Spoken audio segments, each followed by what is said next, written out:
So I'm using a nicer camera, so I can't see myself, which should help. I'm in a worse mood, which is hard because the series is supposed to be about optimism. And maybe that's a good thing because optimism is a challenge more than a mindset. It's something I am trying to be. Could you imagine if I failed after all of this?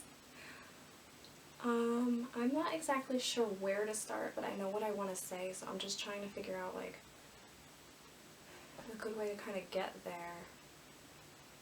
They're not easy topics to discuss, so forgive me for not being great at it. Maybe we'll start by talking about the dogs. So Cora's here.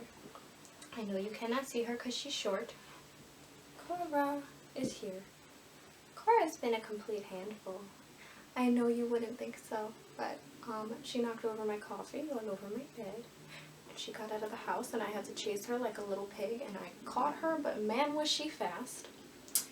And that didn't feel too good. I felt like a failure, but it's kind of nuts because when you think about it, the people who have hurt her have never considered how she feels, and that was like on purpose, which makes me think about how the people who have hurt me feel, and I think that I just end up not being considered a lot of the time.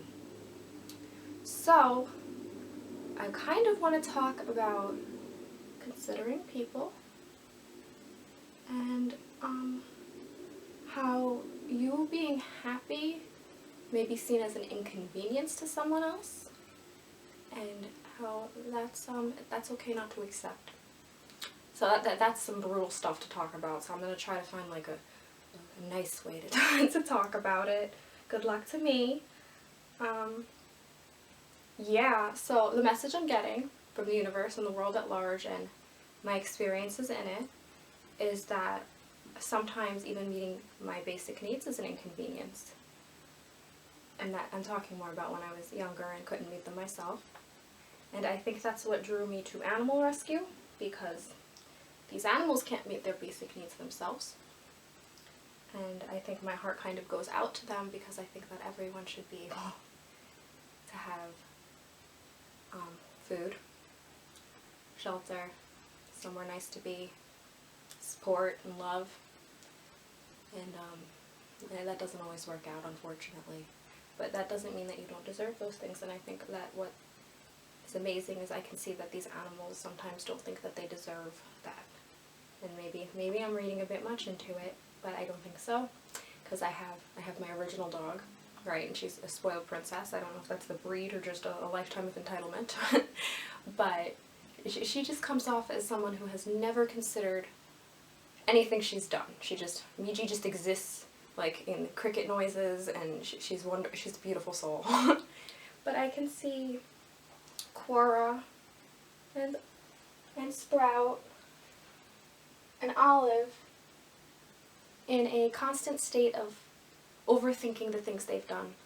I think with Sprout, it's most noticeable because he's a little bit more in your face. I can see that he wants to know what he did wrong when you leave him. When you leave the house, even for a minute, he wants to know what he did to make you leave. And I think that's because he's very young. He's only 1. He might be even a little bit younger. And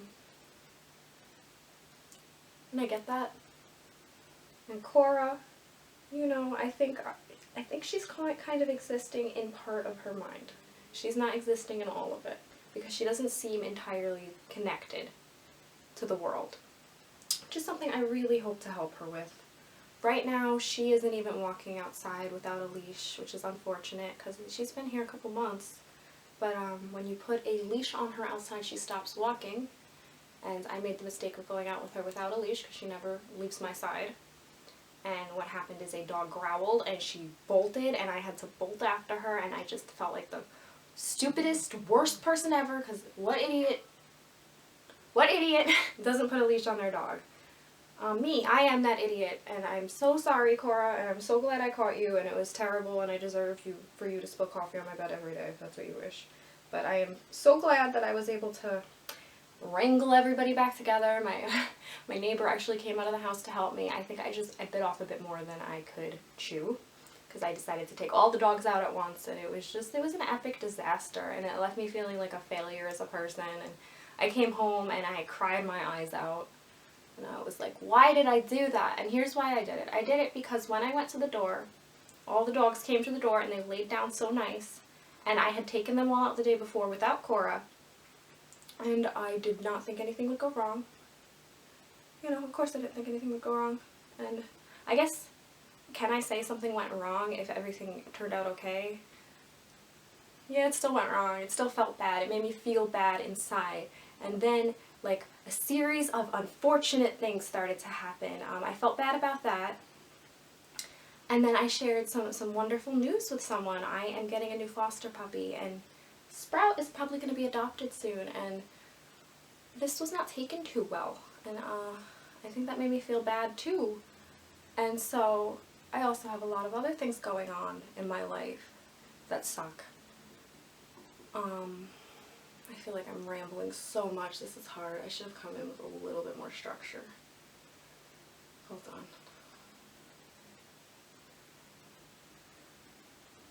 Some things are just so hard to talk about. But that's why I want to talk about them, because we should be able to talk about them. I think I'm just very disappointed in people, because I feel like for some reason I draw a lot of cruelty to me. Because even when I leave my house, I'll notice people giving me dirty looks, and I asked someone what that was about recently, and they said that they think I might be a little too energetic. And I think that's it too. I do think maybe I'm a little bit too energetic. But that's not necessarily a bad thing. I think that if you can't stand someone else around you being positive and having good energy, it says more about you than it does them. I can't believe the amount of dirty looks and sarcastic comments I've gotten for just being myself, for being a little loud, for being playful, because I am pretty playful. A lot of the time, it doesn't happen. I'm not saying it's every time. People are usually, as a whole, quite nice to me. I can tell that when I talk to them and take an interest in them, that they feel a little bit better about their lives, and that's what I want to do. But there's also people giving dirty looks, and then, okay, so here's a specific instance of something shitty. I was at Michael's, and I was getting art supplies, so that made me happy. And I found out I had been approved for Cora, which made me happy.